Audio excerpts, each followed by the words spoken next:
주님의 말씀입니다. 경청하십시오. 가버나움에 이르러 집에 계실새 제자들에게 물으시되 너희가 길에서 서로 토론한 것이 무엇이냐 하시되 그들이 잠잠하니 이는 길에서 서로 누가 크냐 하고 쟁론하였습니다.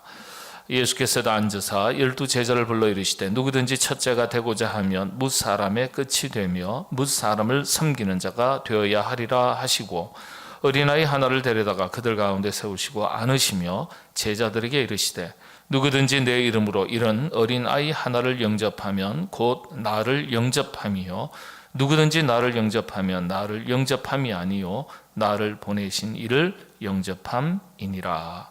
아멘.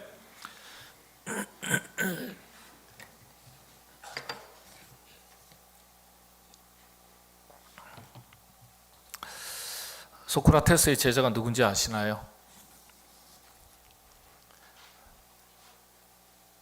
플라톤입니다. 플라톤의 제자는 목사님 본론으로 빨리 들어가시죠. 어려운 질문하지 마시고 아리스토텔레스 위대한 3대 철학자죠. 그런데 소크라테스의 수제자 플라톤이 이런 말을 남겼습니다. 정의란 자신에게 어울리는 것을 소유하고 자신에게 어울리게 행동하는 것이다. 정의란 자신에게 어울리는 것을 소유하고 자신에게 어울리게 행동하는 것이다. 의미가 있죠. 여기에서 말하는 정의는 인격을 말합니다. 인격을. 옷 하나를 걸쳐도 잘 어울리는 옷이 있고 어울리지 않는 옷이 있습니다. 사람은 말에나 행동에서나 인격이 묻어나게 마련입니다. 권력도 마찬가지죠. 자신을 잘 다스리지 못하고 자신에게 어울리지도 않는 권력이라는 옷을 입고 그 권력을 사용하면 조롱거리밖에 되지 않습니다. 신앙도 마찬가지 아니겠습니까? 신앙은 인격이라는 옷을 입습니다. 우리 그리스도인들에게 신앙이 너무나 중요하고 본질이지만은 인격이라는 옷을 제대로 입지 않으면 신앙도 웃음거리고 또 조롱거리가 될 수 있습니다. 더욱이 지도자라면 더더욱 그렇습니다. 지금 일어나고 있는 우리 사회의 정치적인 혼란스러움 속에서 이 나라를 이끌어가는 지도자들에게서 어울리지도 않는 옷을 입고 어울리지 않는 행동을 하는 모습을 자주자주 많이 보게 됩니다. 저마다 옳다고 목소리를 다 높이지만은 오히려 국민들에게 신뢰감을 주기보다는 정치 혐오와 국민 갈등만 키우는 것 같아서 안타까울 따름입니다. 국민들은 권력을 향한 탐욕과 집착에 빠진 지도자들이 아니라 국민들의 안녕과 국가의 미래를 생각하는 지도자들을 보고 싶어하는 겁니다. 권력을 휘두르는 지도자가 아니라 그 권력을 겸손히 사용할 줄 아는 지도자를 만나고 싶은 것입니다.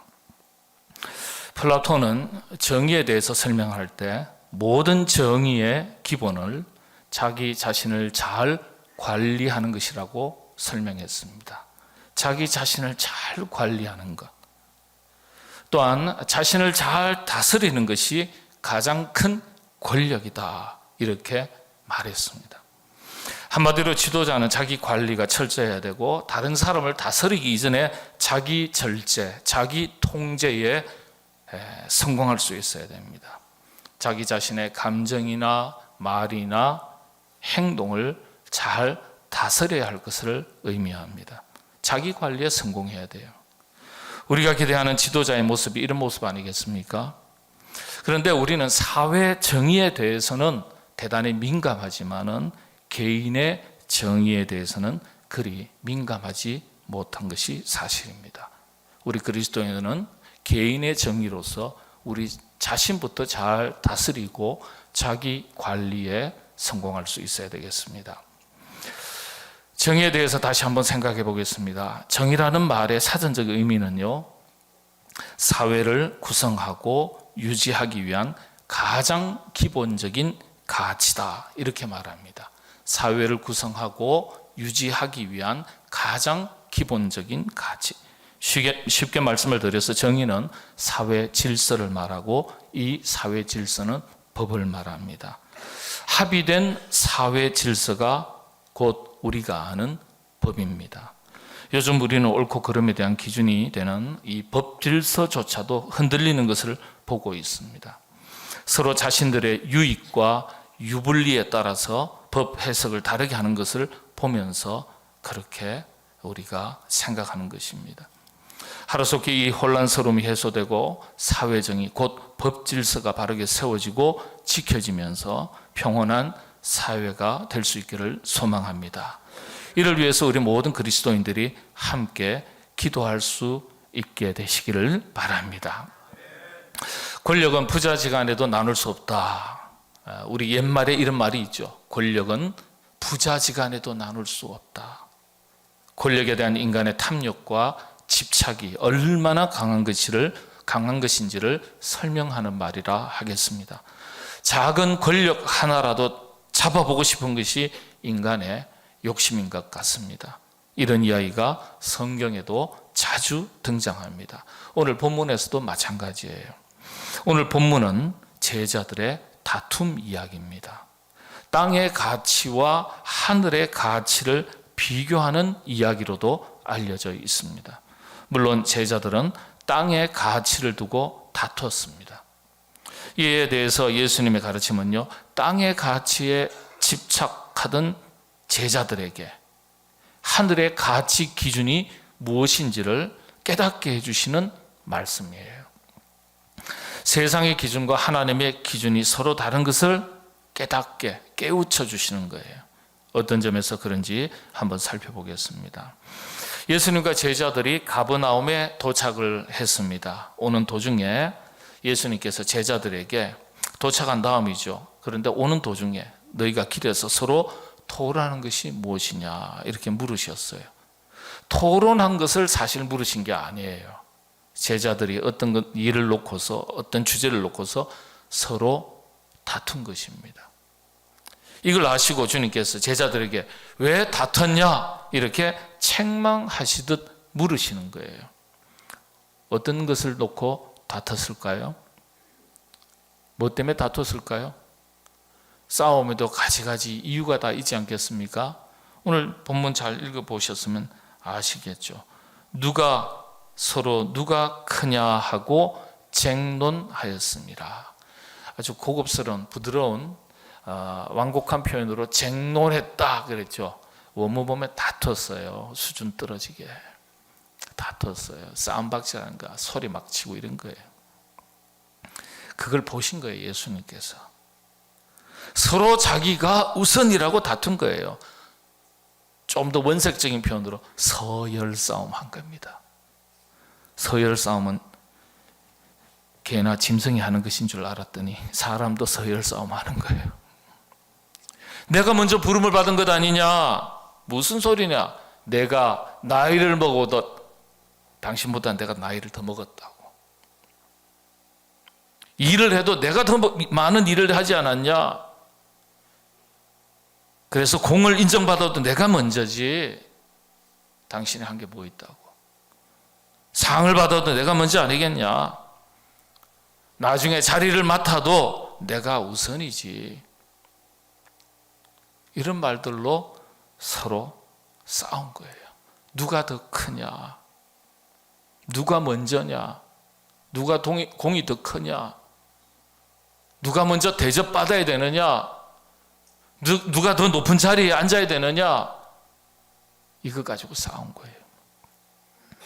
사실 이때까지만 해도 제자들은요, 예수님을 로마의 식민지로부터 독립을 쟁취해낼 정치적 지도자로서의 예수로 인식하고 따랐습니다. 이게 신학의 정확한 해석이에요. 신학계에서, 성서학에서. 구세주, 그리스도이시지만은 영혼의 구세주 이전에 정치 지도자로서의 예수를 먼저 생각한 거예요. 그래서 예수님 중심으로 독립운동하는 거나 다름없는 거예요. 그래서 나중에 독립하게 되면 각자 농공행상이 뒤따를 텐데 공적을 두고 자리 다툼, 논쟁을 한 것입니다. 제자 중에 야고보와 요한이 예수님께 부탁한 내용을 보더라도 알 수 있죠. 마가복음서 10장 35절에서 37절 뒤편에 나오죠. 세베대의 아들 야고보와 요한이 주께 나와 여짜오되 선생님이여 무엇이든지 우리가 구하는 바를 우리에게 하여 주시기를 원하옵나이다. 이르시되 너희에게 무엇을 하여 주기를 원하느냐 여짜오되 주의 영광 중에서 우리를 하나는 우편에 하나는 좌편에 앉게 하여 주옵소서. 네. 오른팔 왼팔 노릇할 테니까 열심히 충성할 테니까 나중에 왕권에 왕자에 오르시고 왕의 왕좌에 오르시고 왕권을 가지셨을 때 오른팔 왼팔 좀 사용해 주십시오. 그런 뜻입니다. 그런 자리 부탁하는 거예요. 또 마태복음 20장 21절에 보면요, 그 어머니가 예수님께 직접 부탁해요. 마태복음 20장 21절 예수께서 이르시되 무엇을 원하느냐 이르되 나의 이 두 아들을, 누구죠? 나의 두 아들 야고보와 요한이에요. 주의 나라에서 하나는 주의 우편에 하나는 주의 좌편에 앉게 명하소서. 명하소서. 그래서 아예 확정해 달라는 뜻이에요. 그런데 제자들도 저마다 이런 생각을 가지고 있다가 서로 다투게 된 거예요. 예수님께서 일을 하시고는 기가 막힌 거예요. 기가 막혀. 땅의 가치, 세상의 가치 기준을 두고 제자들이 싸운 거예요. 그래서 예수님께서 어린 아이를 예로 드시면서 제자들에게 책망하시면서 하늘의 가치 기준, 복음의 가치 기준을 설명하신 내용이 본문입니다. 제자들이 뜨끔했던 모양이에요. 34절을 보면 이렇게 기록되어 있습니다. 그들이 잠잠하니 이는 길에서 서로 누가 크냐고 쟁론하였습니다. 그들이 잠잠했다. 예수님의 책망의 말씀에 자신들의 속내가 들켰으니까 할 말이 없는 거예요. 속이 다 보였으니까, 들켰으니까. 서로 누가 더 큰 사람인지를 놓고 다퉜기 때문이죠. 제자들은요, 예수님과 함께 다니면서 예수님을 따르고 쫓는다고 말하면서도 여전히 세상의 가치관을 가지고 있었습니다. 그리고 예수님이 세우실 하나님의 나라에서 높은 자리를 차지하고 싶어 했습니다. 이런 제자들에게 예수님은 간단하지만은 분명하게 말씀하셨죠. 정반대의 가르침이에요. 그게 9장 35절이죠. 누구든지 첫째가 되고자 하면 뭇 사람의 끝이 되고 뭇 사람을 섬기는 자가 되어야 하리라. 예수님께서는 하나님 나라에서 큰 자는 섬기는 자인 것을 분명하게 말씀하셨어요. 세상에서는 힘 있는 사람이, 권력을 가진 사람이, 명예가 있는 사람이, 큰 부자가 대단한 사람으로 일컬음을 받고 큰 자라고 인정을 받을지 모르겠지만 하나님 나라에서의 기준은 겸손이 낮아지고 섬기는 자가 오히려 큰 자다, 이렇게 말씀하신 겁니다. 이걸 어린아이를 예로 드시면서 설명하셨어요. 예수님께서는 어린아이를 품에 안으시면서 누구든지 내 이름으로 이런 어린아이 하나를 영접하면 곧 나를 영접함이요, 누구든지 나를 영접하면 나를 영접함이 아니요 나를 보내신 이를 영접함이니라. 하늘의 뜻, 하늘의 기준을 어린아이의 특징을 통해서 설명하신 겁니다. 자, 그렇다면 어린아이의 특징이 어떤 것입니까? 어른들과는 달리 어린아이에게서 찾아볼 수 있는 세 가지 특징이 있습니다. 성경에서 말하는 기준입니다. 첫 번째는 미성숙이에요. 어린아이는 미성숙한 존재입니다. 전적으로, 그래서 미성숙하기 때문에 전적으로 부모를 의지해야 돼요.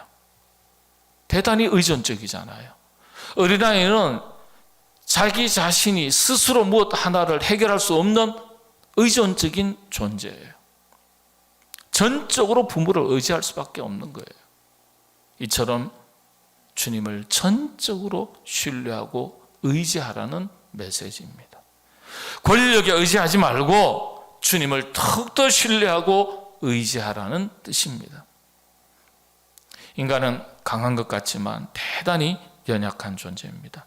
의존적인 존재예요. 그래서 성인이 되어서도 끊임없이 무엇인가 의지할 것을 찾습니다. 뭔가 의지할 것을 손에 움켜 잡지 않으면 여전히 불안합니다. 내면이. 그래서 어떤 사람은 물질을 잡기도 하고, 어떤 사람은 허상을 쫓아서 우상을 섬기기도 하고, 점쟁이를 찾아가기도 하고, 무당을 찾아가기도 하고, 끊임없이 무엇인가 자신에게 힘이 되어주고 의지할 대상을 찾습니다. 여러분, 여기에서 우리가 생각할 것은 의존적이다. 의존한다는 뜻은 어떤 뜻입니까? 그 영향력 아래에 놓인다는 뜻입니다. 그 영향력 아래에 놓인다. 톨스토이가 위대한 러시아의 대문호 중에 한 사람이죠. 톨스토이가 인생 독본이라는 그의 저서에서 이런 말을 했습니다. 인간은 노예다. 신의 노예가 되거나 인간의 노예가 되거나 둘 중에 하나다. 인간은 인생을 살지만은 어차피 노예로 산다는 거예요.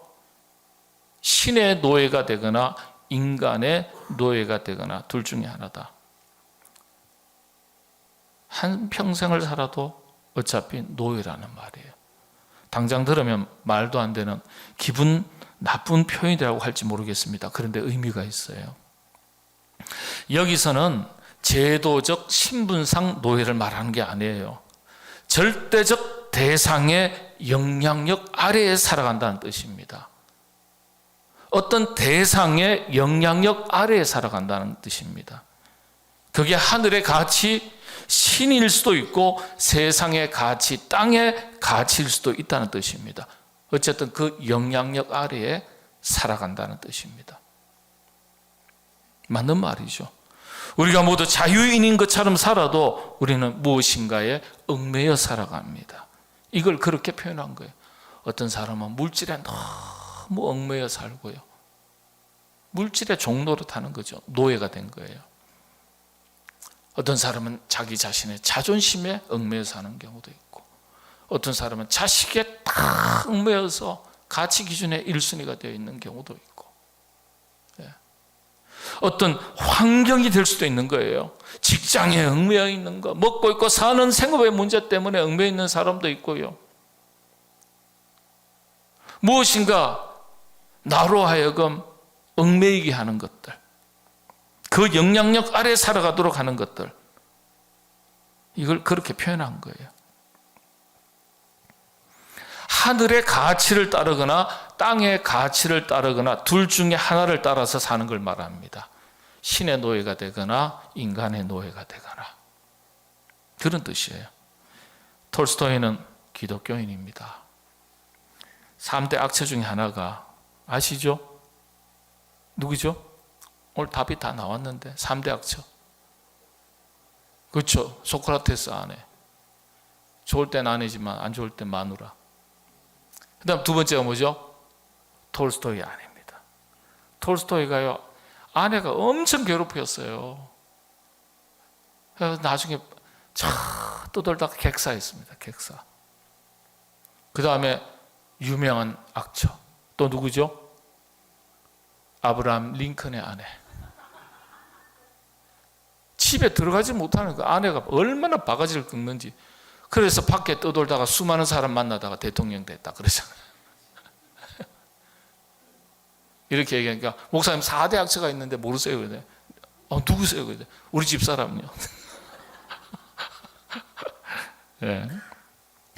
근데 톨스토이는 그렇지 않아요. 참 참 그렇지 않습니다. 좋은 분이에요. 신의 노예, 하늘의 가치, 하나님의 영향력 아래에 살아가야 할 것을 은유적으로 표현한 겁니다. 인간의 노예가 아니라 신의 노예, 하나님의 노예, 하나님의 영향력 아래에 살아가라. 그런 점에서 볼 때 이왕 어떤 영향력 아래에 살 수밖에 없는 우리 인간 존재라면 하나님의 영향력 아래에 사는 것이 존재의 의미가 있는 겁니다. 당시의 어린아이는요, 지금도 마찬가지잖아요. 그 부모의 신분이 어떤가에 따라서 서로 다른 영향력 아래에서 자라갑니다. 왕의 자녀라면 왕의 영향력 아래에서 왕자와 공주의 권리와 자유를 누리고 삽니다. 부모가 노예라면 자녀 역시 노예의 신분 아래에서 살게 됩니다. 이와 같은 거예요. 주님은 이런 어린 아이가 내게 오는 것을 막지 말라 말씀하셨죠. 이처럼 하나님을 전적으로 의지하고 그 영향력 아래로 들어오는 사람을 환영한다는 뜻입니다. 기뻐하신다는 뜻이에요.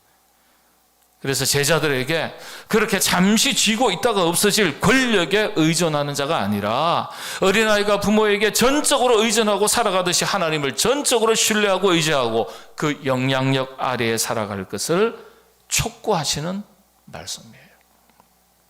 그런 제자들이 되라는 거예요. 여러분, 우리도 마찬가지 아니겠습니까? 우리 모두 주님을 더욱더 신뢰하고 전적으로 의지하고 말씀의 그늘 아래에서 하늘의 가치 기준 아래에서 우리의 인생이 땅의 가치, 세상의 가치, 인간의 가치의 종노릇하는 것이 아니라 하나님의 자녀로서 하늘의 가치를 따라서 살아가시기로 결단하고 노력하시게 되기를 바랍니다. 이게 믿음이에요. 이게 믿음. 자, 그 다음으로 어린아이의 특징이 무소유입니다. 무소유.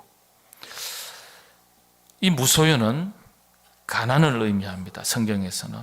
이 가난은 또 겸손을 의미합니다. 어린아이의 특징이 무소유다. 과거에 2000년 전에 어린아이에게는 재산권이 하나도 없습니다.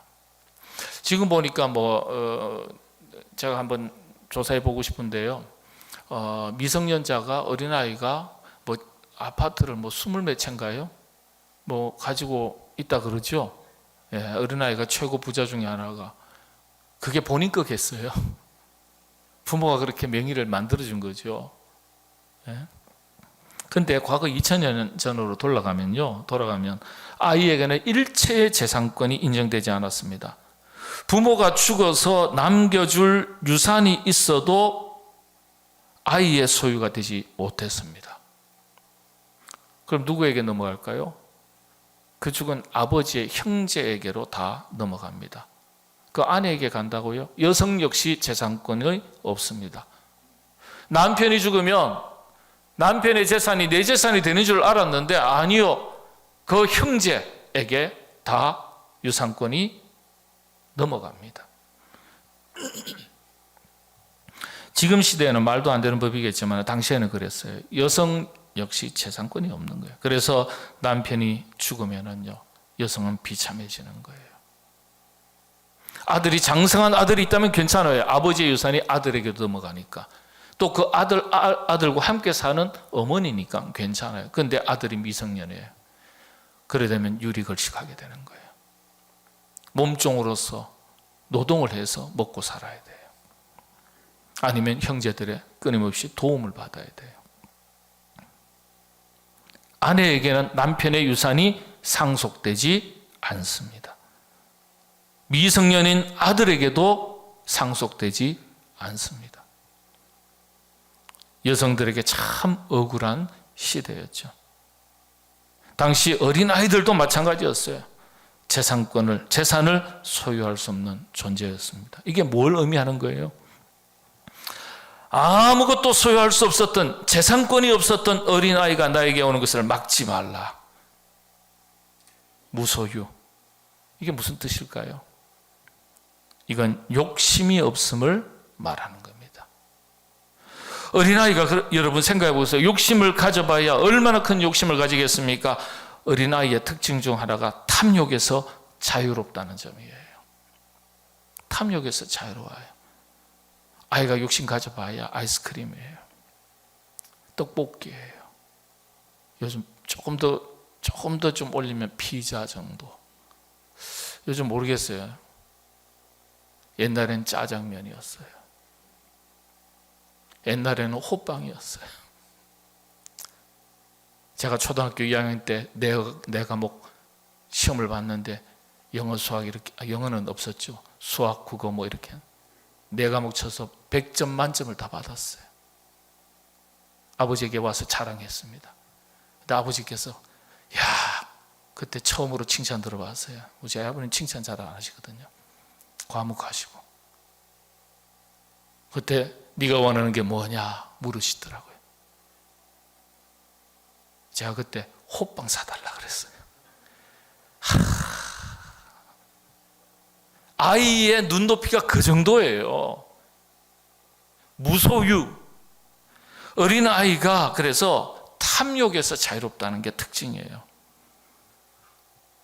그러니까 제자들에게 어린아이, 내게 오는 것을 막지 말라. 욕심을 버리라는 말씀이에요. 왜 그렇게 권력을 잡으려고 다투기까지 하냐? 하늘의 가치를 따르겠다고 나선 사람들이 땅의 가치, 권력을 잡으려고 다투기까지 하냐?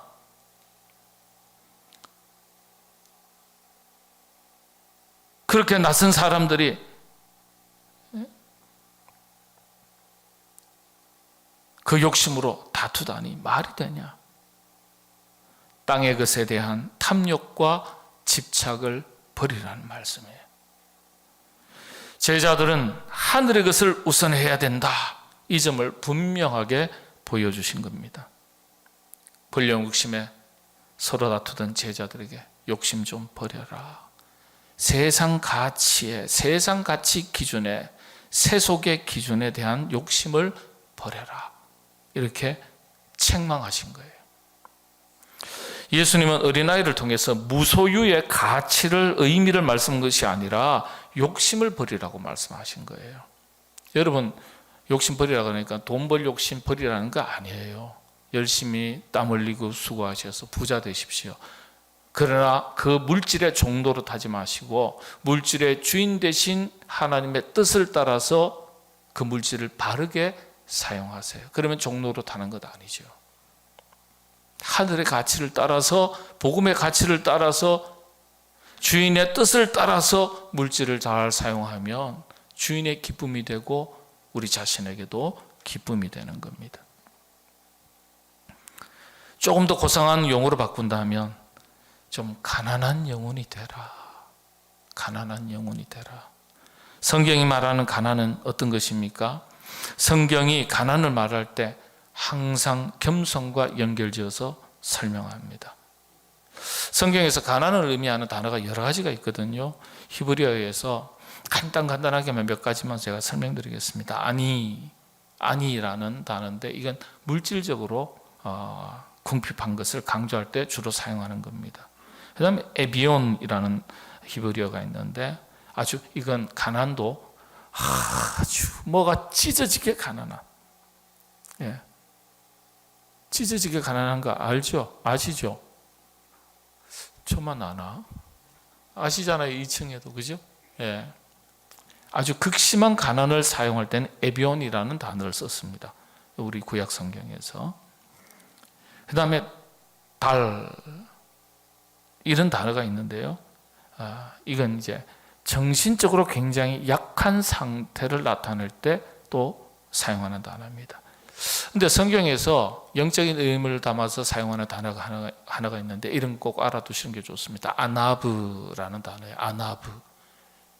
이게 가난이라고 번역을 했지만 겸손한 것, 온유한 것을 의미할 때 사용하는 단어입니다. 그러니까 심령이 가난한 자, 중국 성경에서는 심령이 겸손한 자 그랬습니다. 이걸 성경의 언어로 바꾸면 마음이 온유한 자, 겸손한 자, 복이 있나니 마카리오이, 이런 뜻이에요. 천국이 저들의 것입니다. 신약의 언어로 넘어가면 헬러 푸토코스라는 단어가 있는데요, 영적으로 아주 깨끗해진 비어있는 이 상태를 나타낼 때 푸토코스라고 말합니다. 네. 일반적으로 살아가면서 육신에 필요한 것들이 없는 그런 가난은 페네스라고 하거든요. 그러니까 우리는 성경에서 번역을 할 때는 다 신구약을 통틀어서 다 그냥 가난, 빈곤, 빈궁 이런 단어로 번역을 했어요. 그런데 성경에서는 각각의 문맥에 맞도록 전혀 다른 단어를 사용했어요. 예.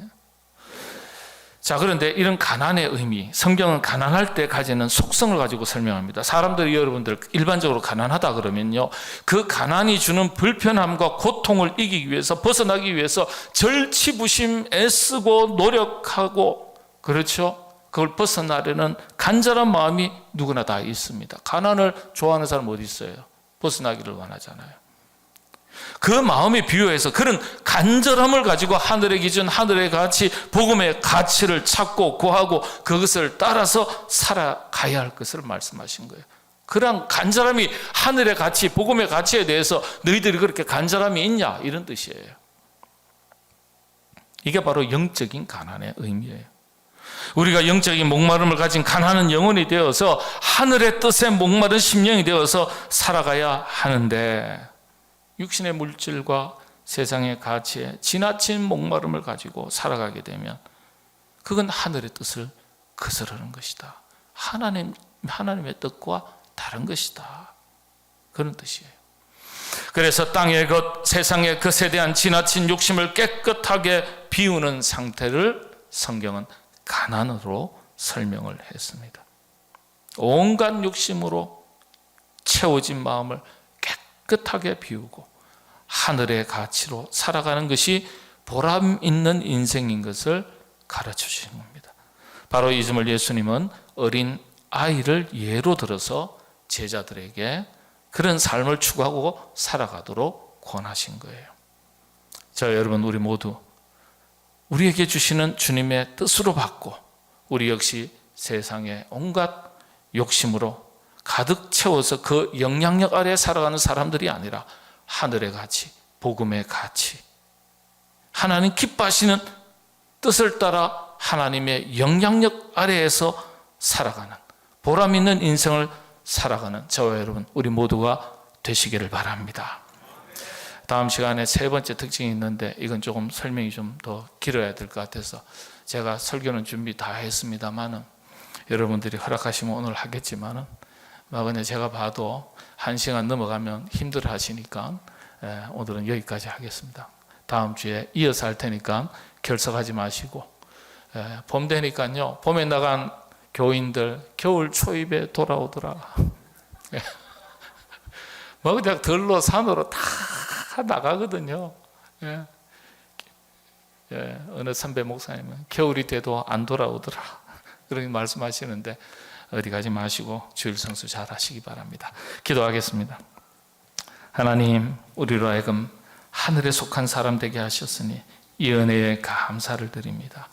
땅에 두 발을 딛고 살아가지만은 하늘의 것을 사모하고 추구하고 그것을 쫓아 살아가도록 저희들을 거룩한 하나님의 백성 자녀되게 하셨으니 주여, 우리가 하나님의 영향력 아래에, 말씀의 영향력 아래에 하늘의 거룩하신 뜻을 따라서 살아가는 참된 그리스도인이 되게 하여 주시옵소서.